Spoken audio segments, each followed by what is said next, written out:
사람이 가장 정직하고 진지할 때가 언제겠습니까? 임종을 앞두고 있을 때입니다.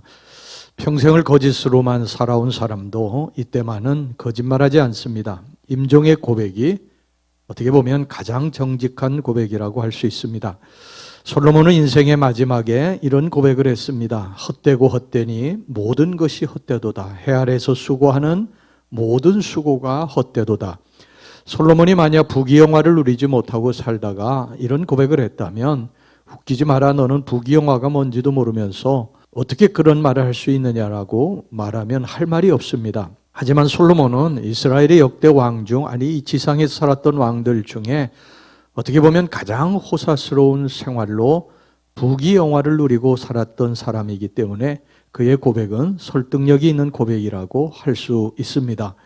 이 고백이 맞는 고백이라고 한다면 우리가 일평생 쫓고 있는 육신적인 것이 아침 안개와 같은 허무한 것을 쫓고 있는 것인지도 모릅니다.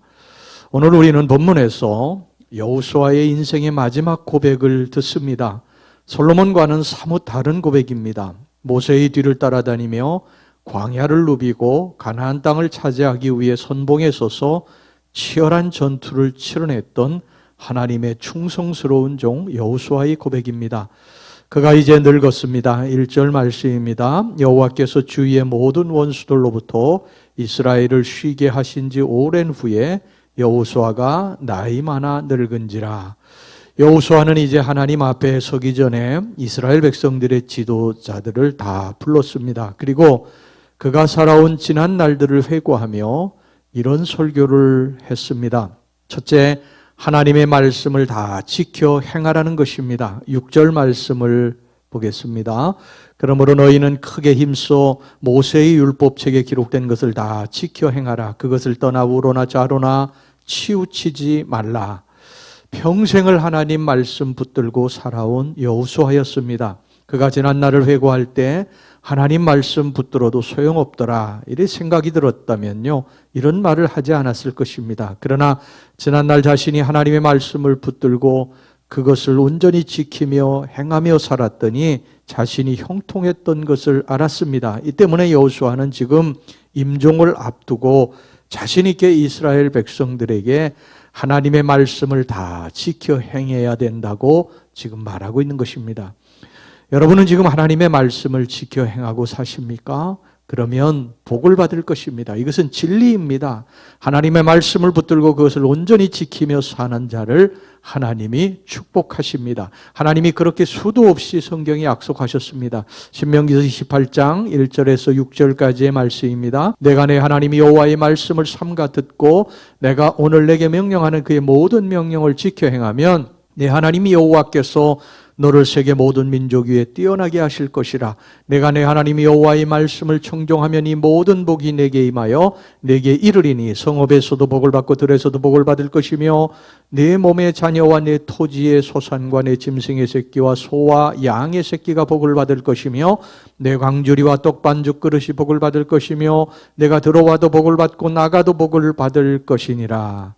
우리 모두는요, 나중에 이제 임종을 하게 될 때에 자손들을 다 불러놓고 그 자손들에게 단호하고 분명하게 말할 수 있어야 됩니다.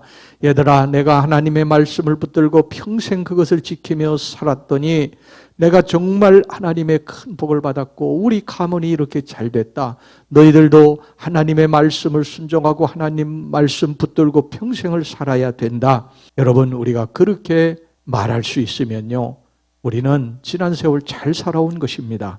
하나님 말씀 온전히 지키며 살아갑시다. 그 다음에 두 번째, 이방신 쫓지 말라는 것입니다. 우상단지 섬기지 말라는 거예요. 그 앞에 절하지 말라는 것입니다. 7절 말씀 보겠습니다. 너희 중에 남아있는 이 민족들 중에 들어가지 말라. 그들의 신들의 이름을 부르지 말라. 그것들을 가리켜 맹세하지 말라. 또 그것을 섬겨서 그것들에게 절하지 말라. 하나님이 가장 싫어하시는 것이 이방신 섬기고 우상 섬기는 것입니다. 그래서 십계명의 첫째, 둘째 계명이 이방신 섬기지 말라, 우상 섬기지 말라는 것입니다. 하나님은 하나님 한 분만 섬기라고 하십니다. 오직 하나님 한 분만 사랑하라고 하십니다. 11절 말씀 보세요. 그러므로 스스로 조심하여 너희의 하나님 여호와를 사랑하라. 우리는 하나님 다 사랑합니다. 교회 다니는 사람 치고 하나님 사랑하지 않는 사람은 없어요. 그런데 문제는 뭐냐면 하나님을 사랑하기는 하는데 하나님 외의 것을 사랑하는 것이 있다는 것입니다. 하나님은 오직 하나님 한 분만을 사랑하라고 하시는데 우리는 하나님도 사랑하지만 다른 것도 사랑하는 것이 있는 것입니다. 하나님이 이걸 싫어하십니다. 이스라엘 백성들이 왜 하나님의 무서운 징벌을 받은 줄 아십니까? 이스라엘 백성들이 하나님을 버려서가 아닙니다. 그들은 한 번도 하나님을 버린 적이 없어요. 이스라엘 백성들은 하나님을 버린 적은 없지만 우상과 겸하여 하나님을 섬기다가 하나님의 진노를 받고 멸망을 당한 것입니다. 우리는 이것을 심각하게 바라보아야 합니다. 우리가 하나님을 사랑하는데 하나님만 사랑하는 것이 아닙니다. 하나님과 동등되게 사랑하는 또 다른 것이 있습니다. 돈, 명예, 지위, 권세, 세상 즐거움 등 이런 것들도 하나님 못지않게 사랑합니다. 어떤 때는 더 사랑할 때도 있습니다. 이게 이방신이고 우상입니다. 하나님이 이걸 너무 싫어하십니다. 하나님만 쫓아가야 됩니다. 하나님만 쫓아가면 우리가 이 땅에 살아가는데 필요한 것들을 하나님이 채워주십니다. 해를 보고 가면 그림자는 따라오게 되어 있어요. 그러나 그림자 보고 가면요, 그림자가 내 뒤로 숨어버립니다. 속지 마시기를 바랍니다. 하나님만이 복의 근원이신 것을 믿으시기를 바랍니다.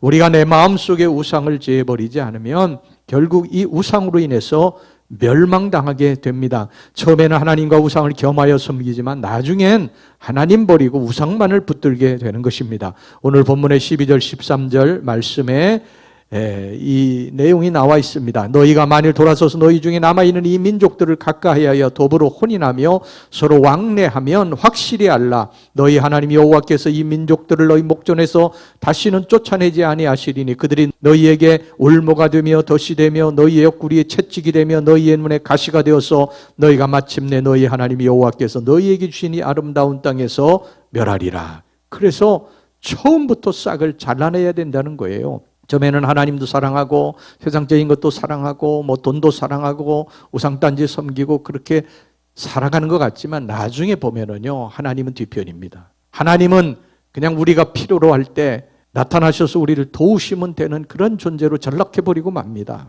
어떤 사람이 사막에 텐트를 치고 잠을 자려고 하는데 낙타가 한 마리 찾아와서 너무 추우니까 머리만 텐트에 넣을 수 없느냐고 사정을 했습니다. 이 사람 너무 불쌍해서 머리를 넣는 걸 허락했습니다. 그런데 얼마 있다가 앞다리가 너무 시린데 앞다리만 넣을 수 없느냐고 또 이 낙타가 사정을 합니다.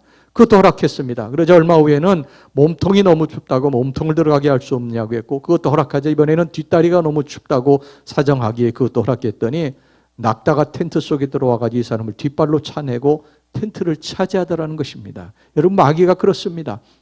처음에는 이것쯤이야 생각하도록 그렇게 시작합니다. 그러다가 나중에는 집어삼킵니다. 여호수아의 마지막 설교, 인생을 다 살고 마지막 이스라엘 백성들에게 설교한 이 말씀, 너희는 하나님의 말씀을 다 지켜내야 한다. 그리고 오직 하나님 한 분만을 가까이 하고 그분만을 사랑하며 살아야 한다. 이 말씀을 늘 마음에 새기고 성공하고 축복받고 살아가는 여러분들이 되시기를 주님의 이름으로 축원합니다.